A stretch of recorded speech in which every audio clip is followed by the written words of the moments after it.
So good morning, dear colleagues, dear candidates and public, which watches us online. The advisory group of experts gathered today to start interviews with candidates for two positions of judges of the Constitutional Court of Ukraine under the quota of the Congress of Judges of Ukraine. As a reminder, on April 12th this year, the Council of Judges of Ukraine announced a competitive selection for two positions of judges of the Constitutional Court of Ukraine. One of them is currently vacant, and second one will become vacant in January next year. On June 28, 2024, the AGE received from the Council of Judges of Ukraine all the documents of the candidates admitted to the competition. As of today, 9 candidates continue to participate in the competitive selection. The AGE collected materials and information about the candidates, including answers to requests to state institutions and organizations, as well as the candidates' own answers to written questions. All collected information and materials meet the requirements of Article 10, Paragraph 6 of the Law of Ukraine on the Constitutional Court of Ukraine. Thus, during today and tomorrow, we plan to conduct interviews with all these 9 candidates. I also want to emphasize once again that the purpose of conducting interviews is to provide an opportunity to clarify problematic issues of candidates and dispel any doubts about their moral qualities possible. We operate in the shelter power. So in the event of any airstrike, interviews will continue without interruption. So the advisory group of experts gather in full to conduct an interview with the candidate for the position of a judge of the Constitutional Court of Ukraine, Mr. Vats, Oleksii Vats, who was admitted to competitive selection by the decision of the Council of Judges of Ukraine. Mr. Vats is the Vice Rector for Scientific and Pedagogical Work and International Activities on the State Biotechnological University and an assistant in the Department of Law and European Integration. We are ready to start, so I will give the floor to the Secretary of the Advisory Group of Experts, Mr. Yaroslav Romaniuk, to explain the algorithm of our work today and moderate the interview. Please, Mr. Secretary. Thank you, Mr. Chair. Good morning, Mr. Oleksii. Good morning, all the viewers of our broadcasts of the interview of the AGE. As our chair has mentioned, today at the interview we have in person and by means of video conference modes all 6 members of the AGE and 5 of their deputy members. In particular, Chair of the AGE, Mr. Alex Zalar, members of the AGE, Ms. Hanna Sukhotska, Ms. Maureen O'Connor, and Ms. Oksana Vasilchenko. Member of the AGE, Mr. Vasil Shakun, and I, Secretary of the AGE, Yaroslav Romaniuk. Also, we have deputy members of the AGE present today with us. Mr. Thomas Griffith, Mr. Richard Barrett, Mr. Marek Zubik, Mr. Volodymyr Kuzmenko, and Mr. Vitaly Makhinchuk. Oleksii, I will briefly explain the regulatory framework and procedure for conduct of the interview with you. So, the interview is one of the mandatory stages of evaluation of the criterion of high moral qualities of candidates. The advisory group conducts interviews with candidates according to Article 7 of the methodology, in particular with the aim of clarifying and refuting any doubts about your high moral qualities. In the process of processing materials about you, the AGE sent you questions for written explanations, so you had the opportunity to prepare and provide answers. In connection with this, I would like to draw attention to the fact that according to Part 8 of Article 7 of the methodology, you, Mr. Oleksii, today cannot provide information, documents, or other materials which we requested from you in the past, but for some reasons you failed to provide them, or if you've decided upon your own initiative to clarify some situation that was not clear for us until today. At the same time, we can make an exception from this general rule if there are justifications for that. I would also like to inform you, Mr. Oleksii, that our interview is being recorded and broadcast live on the resources of the AGE and at the website of the Constitutional Court of Ukraine. Also, I would like to remind members of the AGE and you, Mr. Oleksii, regarding restriction of the use of sensitive data and information with restricted access during the live broadcast. If we have such a need, we will interrupt our live broadcast so that this information would not be disclosed outside of the premises of this room. Also, I would like to draw your attention, Mr. Oleksii, that the duration of the interview is planned for approximately 1 hour. The time limit for answering questions asked to you is up to 3 minutes. Please be concise in your answers so that you would comply with this time limit. At the end of the interview, you will have the opportunity to say a short closing statement for up to 5 minutes. So please follow these regulations. So now we are ready to start our interview with candidate Vats Oleksii Ivanovich. And now I'm passing the floor to co-rapporteurs regarding this candidate, that is Mr. Aleš Zalar and Vasil Shakun. Please, the floor is yours. Dear Oleksii, in your motivation letter, you've specified that the Constitution of Ukraine unfortunately has turned into the declaration. And numerous laws and other regulations are obviously contradicting the Constitution. Timely response of the Constitutional Court of Ukraine is absent, which allows the legislator to adopt obviously unconstitutional legislation, and the executive power can use it without punishment. As far as I understand, you're an experienced lawyer, probably, and I would like to ask you to provide such examples. When the Constitutional Court fails to respond to some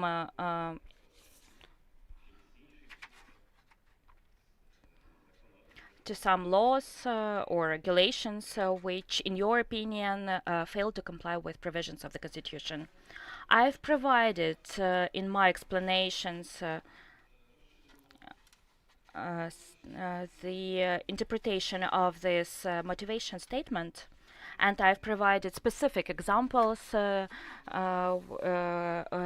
which are confirmed through cases in which I participated, in particular through complaints to the Constitutional Court of Ukraine. I will briefly explain. For example, in the draft law of Ukraine on local elections, there is a provision regarding the fact that a person cannot be elected through self-nomination to local councils, regional councils, contrary to, for example, the deputy of Narada of Ukraine, president of Ukraine, and this contradicts the constitution. It contradicts the international law, the convention, and what encouraged me back then I was the civil servant. Yes, for that you don't have to be a member of the political party, but that's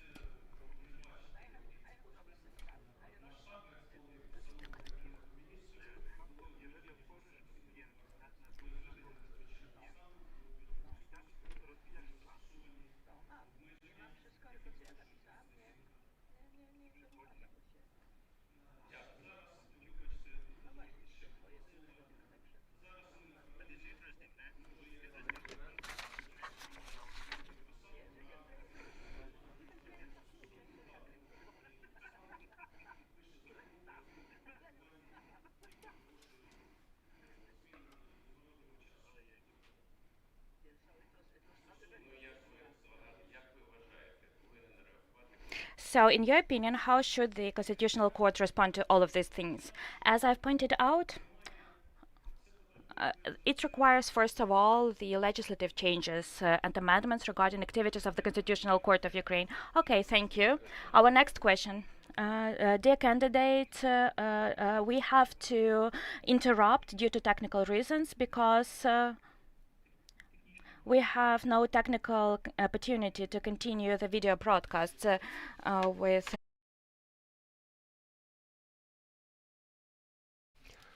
This is interview with the candidate on the position of the judge of the Constitutional Court of Ukraine, Mr. Vats. I have the following question. You are on the position of the Vice Director for Scientific and Educational Work and International Relations of the State Biotechnological University. Usually, as a rule, such positions are taken by persons with scientific degree. Do you have any scientific degree? At the moment, not. Then we continue. According to information you provided in 2006, you studied at the postgraduate program at the National Law, Yaroslav Mudry National Law Academy of Ukraine. And then for the period 2022 to 2024, in order to obtain a scientific degree, a Doctor of Philosophy, you were attached outside of the postgraduate program at the State Biotechnology University. At what stage is your dissertation research at the moment? And the second, as one of the leaders of this educational institution, under what conditions you study there? Do you pay for your studies or it's free? According to the resolution 261 of the Cabinet of Ministers of Ukraine, I didn't pay for my studies as the employee of this educational institution. It's allowed by law. What is the result? Before the reform of scientific research, when I studied at the legal academy, I passed the exams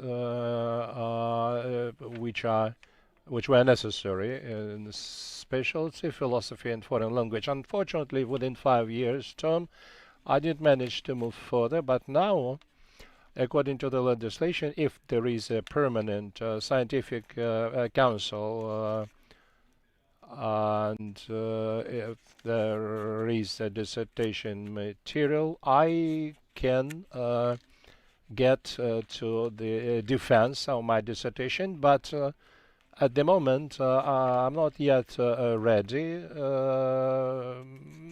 There was another priority in terms of my work, so I didn't have enough time to do that. So there was such a possibility. My scientific advisor, scientific supervisor, has reached certain successes in her work, and she offered to me to work together on my topic. So within this year and a half, I passed the necessary exams specialization. But currently, it's not only depending on her and on me. She mobilized to the armed forces of Ukraine on a voluntary basis because she has a medical background, and I have a wish to continue my scientific research. I wrote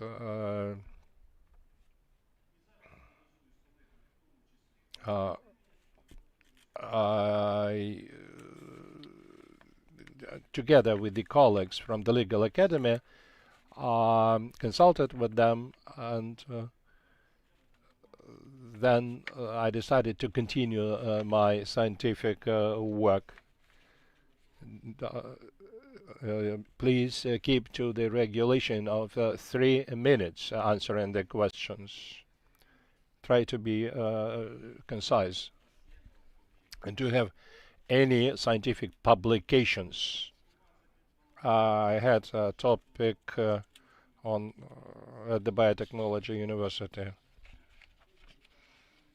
which is accounting and analytical support of business management, and within a year and a half, together with the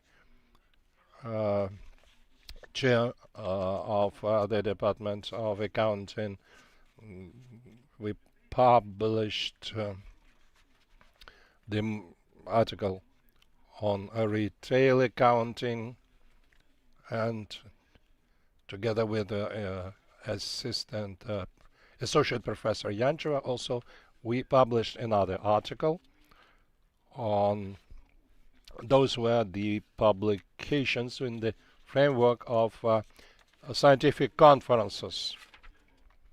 Yes, we understand you. I will say at the outset that my role in those works was not the leading one. You wrote that you prepared 3rd and 4th paragraphs of this paper. Do you confirm this? Yes. We discussed more. We explained the repetition in the paper because that all was used in the research work at the Department of Management of Social Economic Systems. This is the common achievement, and therefore those quotes were taken. We took into account those remarks, and we even the heads of departments were surprised. How could you explain that these paragraphs are identical to those which are in the collective work on the management of social economic systems based on enhancing the effectiveness of marketing services in the context of digitalization? We explained this because it was used in the research work, and through the co-authors I used these quotes. Do you agree that this may be regarded as plagiarism? I agree, but also you provided to the advisory group a publication co-authored by you and Kolesnik on the paper on the topic, the impact of globalization on the development of socio-economic relations, current issues. Were you the author of any part of that publication?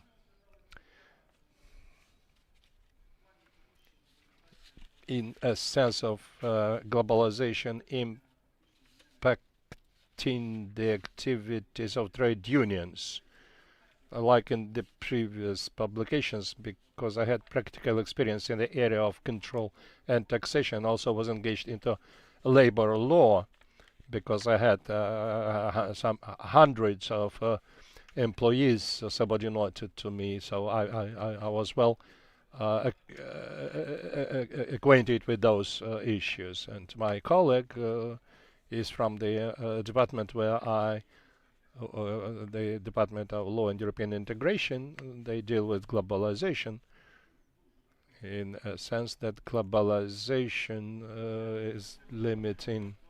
Yes, I understand that this is topical, but what is your contribution into this work? I say about influence or impact on the activities of trade unions. I am the assistant at the department. Okay, let's get to another question. In December 2021, at the State Biotechnology University, there was election of the rector. What was your involvement into that election? During election, I was the chair of the election committee, chief election committee. In the Unified State Register of Court decisions regarding legal proceedings related to potential fraud in these elections.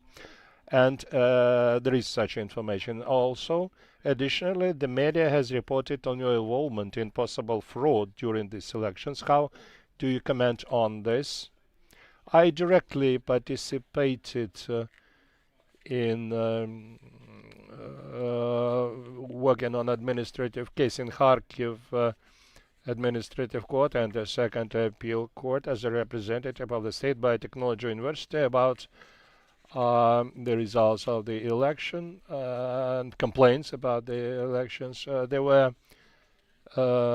people who said that they saw something. They presented some video materials which somebody sent them, no names, from where. What do you think? The election was without fraud? Yes. Darchenko Andrei was elected the rector. Do you maintain any relations with him? At the moment, he is at large, and last time I communicated to him directly in summer. In summer, because he visited the university, he is also the chair of the academic council and the member of parliament. All right. Okay, let's move on then. Mr. Zalar, please. Do you have any questions? Yes, I have some questions. Mr. Vats, I have a question concerning residence of your son. From 2011 to 2017, you were married, and in 2012, you got a son. So my question is, where have your son and your former wife lived from 2012 until now?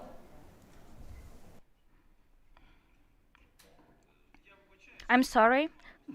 Can we close the broadcast? Once I answer the question, I will explain why. Dear colleagues, the candidate is asking to close this session regarding his family members. No objections? I will explain. One second, please stop the broadcast.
So on the 24th of June 2020, you received a certificate granting you the right to practice law, and in accordance with the Part 6 of Article 45 of the Law of Ukraine on Advocacy and Advocacy activity, became a member of the National Association of Advocates of Ukraine.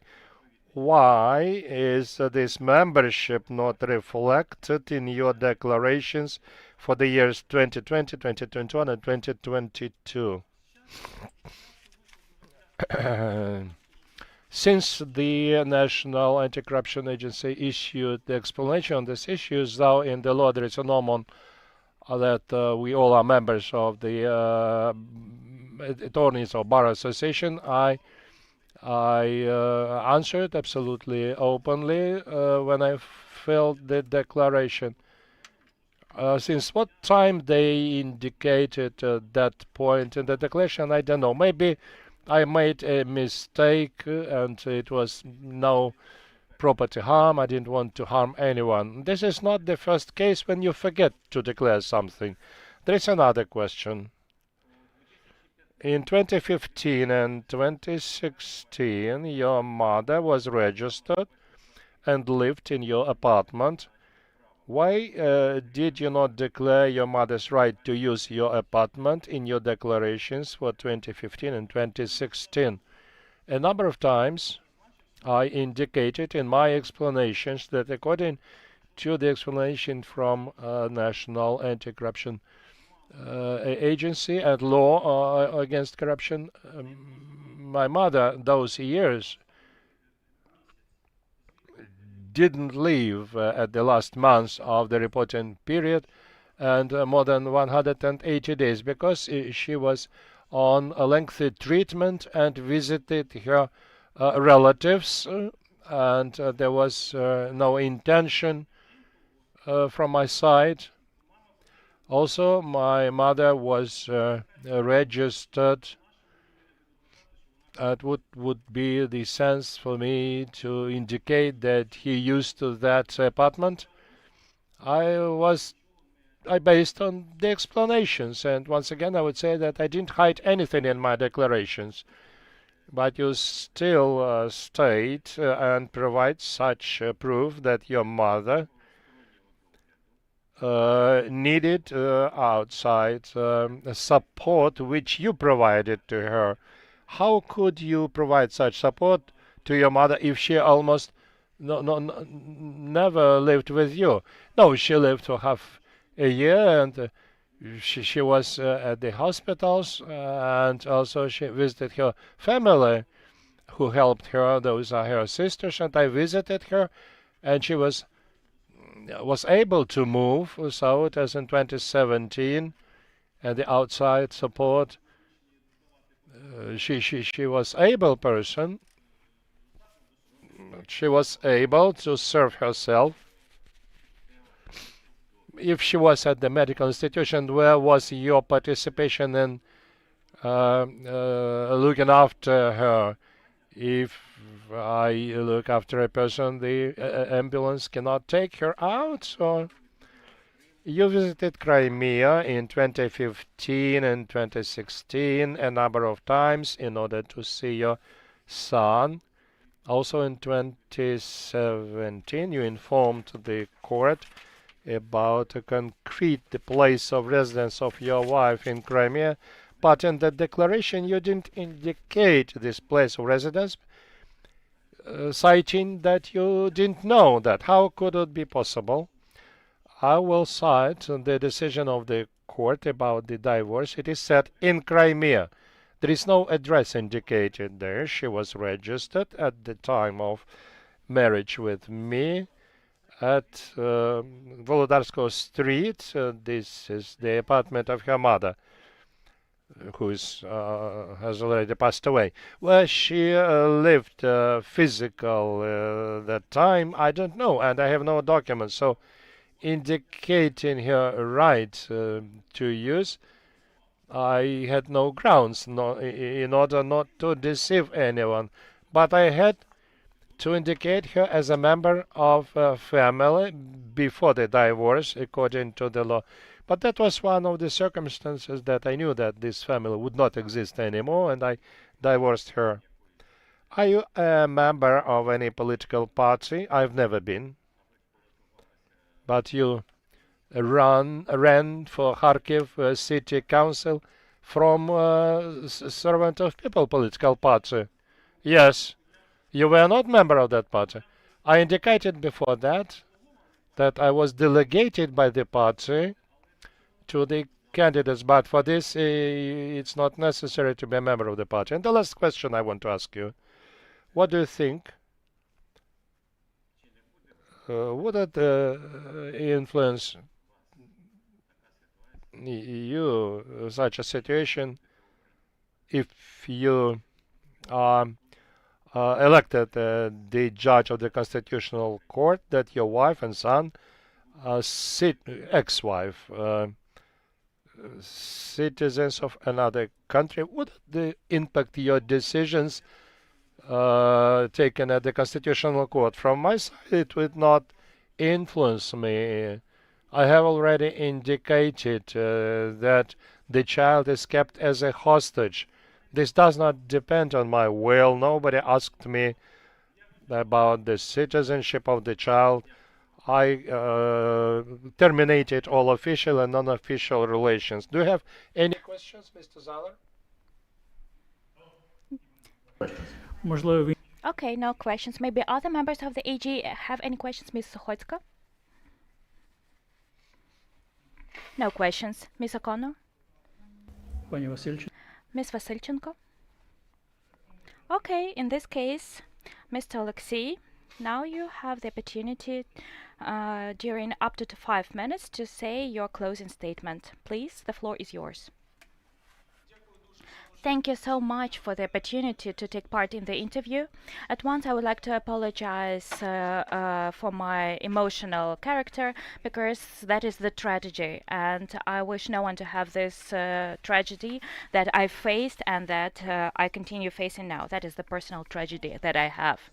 Again, I would like to explain, and I hope that I've managed to explain that during my lifetime, I've never declared any inaccurate information intentionally. Otherwise, I would not be able to work in the bodies where I worked. And you know about my lifetime, and you know about my career, and I thank you for this opportunity to provide explanations regarding these complicated issues. And I would like to assure you that if you trust me, together with the people of Ukraine, at this high position, I will not betray your decision and the decision of the people of Ukraine. And thank you for time. Thank you, Mr. Oleksii, for your answers to the questions that we've been interested in. And now I'm declaring the interview of the advisory group of experts with Vats Oleksii Ivanovich as completed. Mr. Oleksii, yes, please leave this room and give us the opportunity to discuss. Thank you.